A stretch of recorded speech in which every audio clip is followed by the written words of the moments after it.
সকালটা শুরু হয় রান্নাঘরের চুলার টুংটাং শব্দে। নাস্তা তৈরি, বাচ্চাদের জন্য খাবার রেডি করা, সময় যেন উড়ে চলে যায়। তারপরে ঘর গোছানো, নিজের কিছু কন্টেন্ট নিয়ে কাজ করা, তারপর আবার দুপুরের জন্য রান্না বান্না। এভাবে মাঝে মধ্যে একদম মনে হয় আর কোনো কিছুই করতে পারবো না। আসসালামু আলাইকুম, আমি Tanjina. Welcome to my channel. আশা করি সবাই ভালো আছেন। কিছু রুটি বানিয়ে রেখেছিলাম, ওগুলো এখন বক্সে রেখে দিলাম। আমার কাজ সোজা করার জন্য এই একটা সালাদ মেকার কিনেছিলাম। 5টা ব্লেড দেওয়া আছে, তারপরে স্টেনলেস স্টিলের ব্লেডগুলা, আর ডিশওয়াশার সেফ। এখন প্রায়ই আমার হেল্পিং হ্যান্ড আসে না, তাই কাজগুলো যাতে ঝটপট করা যায় সেই জন্য এই মেশিনটা কিনেছি।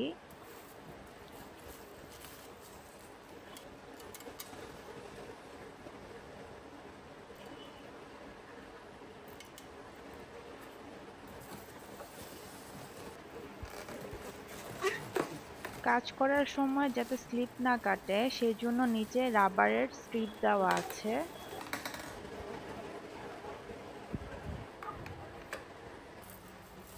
কিছু পেঁয়াজ রসুন কেটে নিব চপ করার জন্য।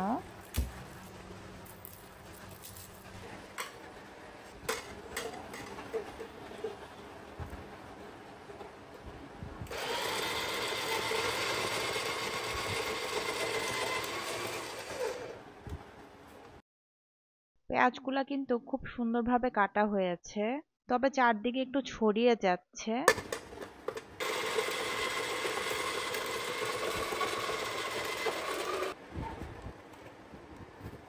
এবার পেঁয়াজগুলা আমি বক্সের মধ্যে রেখে দিব। তারপরে আমি ছোলা রসুনগুলা দিয়ে দিব।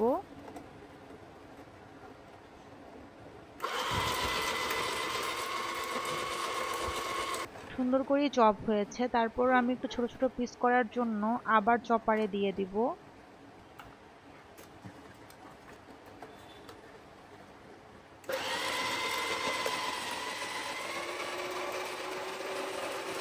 রসুন কুচিটাও রেখে দিব।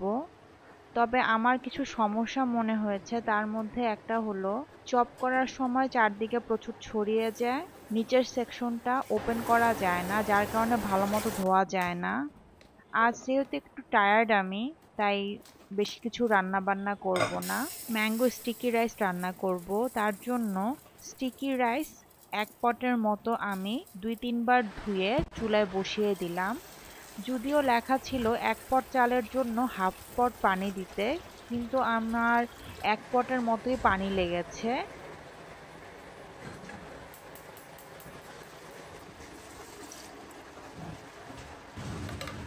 এর ফাঁকে আমি নারকেল দুধ দিয়ে সসটা বানিয়ে নিব। এটার জন্য আমার লাগবে নারকেলের দুধ, চিনি আর কর্নফ্লাওয়ার। এখানে আমি নারকেলের দুধটা নিয়ে নিব।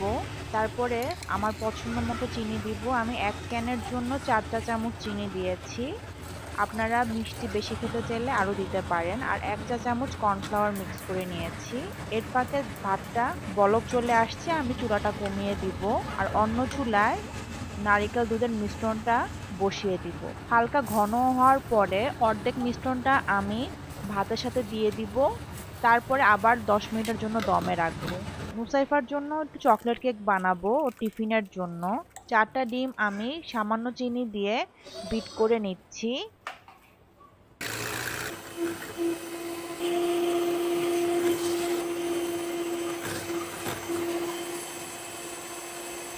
তারপরে তেল দিয়ে দিব। এটা হলো মিক্স নাট পাউডার, যেটা আমি চকলেট কেকে দেই। চকলেট কেকে দিলে তেমন কিছু বোঝা যায় না, খেয়ে নেয় ওরা। তারপরে 1 চা চামচ কোকো পাউডার দিয়ে দিব। তারপরে দিব ময়দা আর বেকিং পাউডার। সবকিছু একসাথে ভালো মতো মিক্স করে প্যানে ঢেলে নিব। তারপর 180 ডিগ্রি সেলসিয়াস প্রিহিটেড ওভেনে 30 মিনিটের জন্য বেক করে নিব। রাইসটা হতে হতে আমি আমটা কেটে নিব। আমটা আমি যেহেতু একটু বড়, সেজন্য ছোট ছোট করে পিস করে নিব। তারপরে আবার পাতলা পাতলা স্লাইস করে নিব।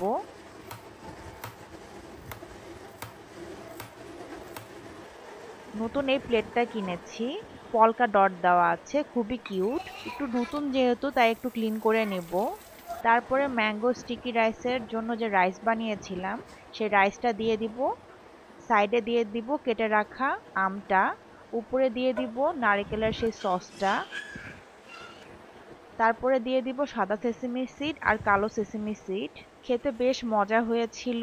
আমি একটু চিনি কম খাই তাই চিনির পরিমাণ কম দিয়েছি। আপনারা যদি চিনির পরিমাণ একটু বেশি চান 4 চামচের বদলে 5-6 চামচ চিনি অ্যাড করতে পারেন।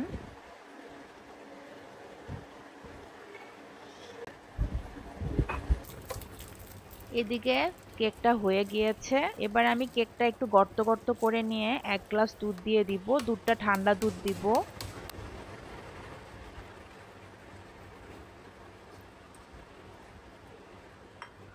তারপরে একটা ক্রিম বানিয়ে নিব।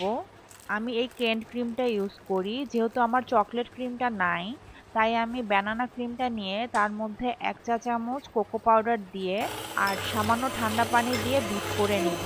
তারপরে কেকের উপরে দিয়ে দিব। খুব পাতলা করে একটা লেয়ার করব, আমি বেশি ক্রিম দিব না। তারপরে উপরে টপিং হিসেবে দিব ডার্ক চকলেট।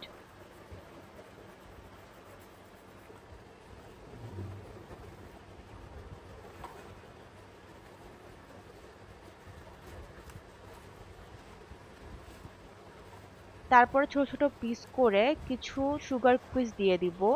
এখানে আমি হার্ট স্টার শেপ এরকম কুকিজ দিচ্ছি। এবার নাস্তাটার জন্য স্টিকি রাইসটা নিয়ে যাব। তো আশা করি আমার ছোট্ট ভিডিওটি আপনাদের ভালো লেগেছে। যারা শেষ পর্যন্ত দেখলেন তাদের অসংখ্য ধন্যবাদ। ইনশাল্লাহ সামনের বৃহস্পতিবার নিয়ে আসবো আপনাদের জন্য নতুন কোনো ভিডিও। সে পর্যন্ত সবাই ভালো থাকবেন। আল্লাহ হাফেজ।